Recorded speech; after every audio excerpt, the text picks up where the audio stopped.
Hello guys! Welcome sa ating mini vlog. So, maghugas tayo ng fish. Fresh! Maghuhugas tayo. Hindi pala maghuhugas. Mag-aalis ng ano. Ayan o, guys. Ayan. Mag-aalis tayo ng ano bang tawag doon? Yung kinain niya sa tiyan. Basta yun na yun. Alam niyo ba guys? Dati. Parang dito ko lang ata naranasan sa ibang bansa ang ganito. Kasi nung sa Pilipinas, hindi naman ako naglilinis ng isda eh. Tagakain lang ako. Tagakain lang talaga ako. Parang ang mga inay, si ate ko, yan. Naglilinis ng isda. Yung mga, hindi pa ako nagkakaanak. Yun. Parang, dito ko lang yata naranasan yung mga bagay-bagay na dito ko lang naranasan sa ibang bansa yung mga bagay-bagay na hindi ko naranasan sa Pilipinas. Diba guys? Kasi nung pag wala ka kasing ano ba yun? Kumbaga pag wala kang mga responsibility or sarili mo lang ba? Wala, hindi mo talaga mararanasan yung mga ganitong bagay. Paglinis ng isda.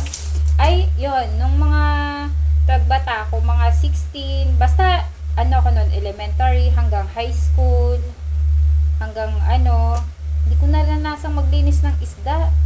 Naranasan ko lang siyang maglinis ata ng isda, natatandaan ko is nung pumunta ako kay tita ko. Yun yung aking na maglinis ng isda.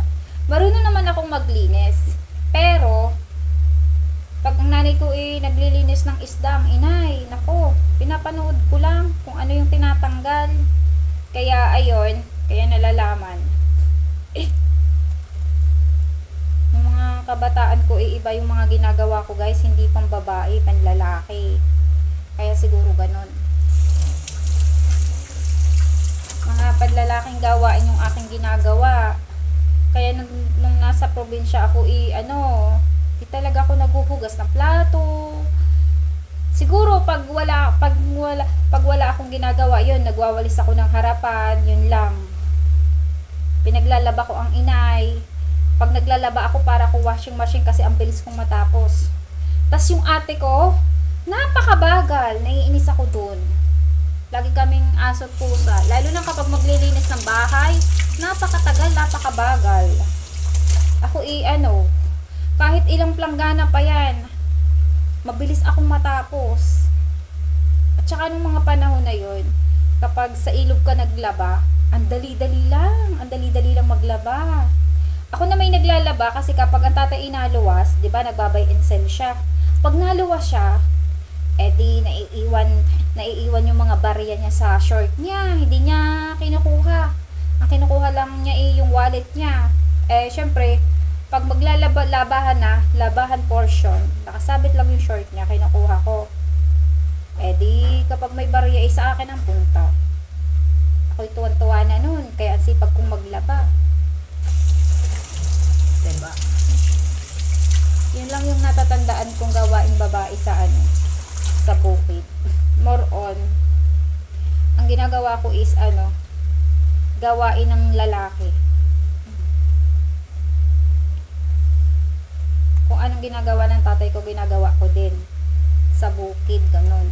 Di mo ako maasahan na di mo talaga ako maasahan na magsaing, maglinis ng isda, mag-alaga ng kapatid. Yun. Alam yung storytelling ko na yan. Sobra talaga. Pero hindi ako tamad, masipag ako. Ang ko nga lang is ang ginagawa ko lang kabataan ko is gawaing lalaki, hindi siya gawaing babae. Lagi akong kasama ni tatay sa bukid, maggagamas, magtatanim ng mais. Pero maganda rin pala yung lahat ay alam, kasi kahit saan ka pumunta, kaya mong gawin. Yun. Minsan nangunguha pa ako ng damo para ipakain dun sa hayop. O diba? Basta nung kabataan ko, nung mga dalaga paga ako guys, hindi talaga ako hindi ako talaga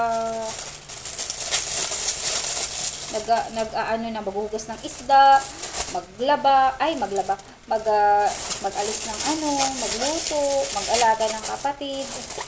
Hindi talaga ako na mag-alaga. More on, nasa kami, nasa bukid pa guys. Pag si tatay ko ay pupunta ng bukid, gusto ko ako'y sasama kahit ang liit-liit ko pa. Yun yung journey ko ng kabataan ako. Diyos ko, masaya siya. Parang wala kang iniisip na problema. Iisipin mo na lang is yung parang kakain, tutulog, gigising, yung ganun ba. Mabait naman ng tatay ko nung mga kabataan ko. Ngayon lang na umidad, medyo parang nag-teenager baga. Nadaig pa ako minsan. Yun. Pero nung kabataan ko na nasa amin pa ako yung tatay ko sobrang bait. Kasi pag din, ngayon lang na tumanda na nag-iisip iisip bata.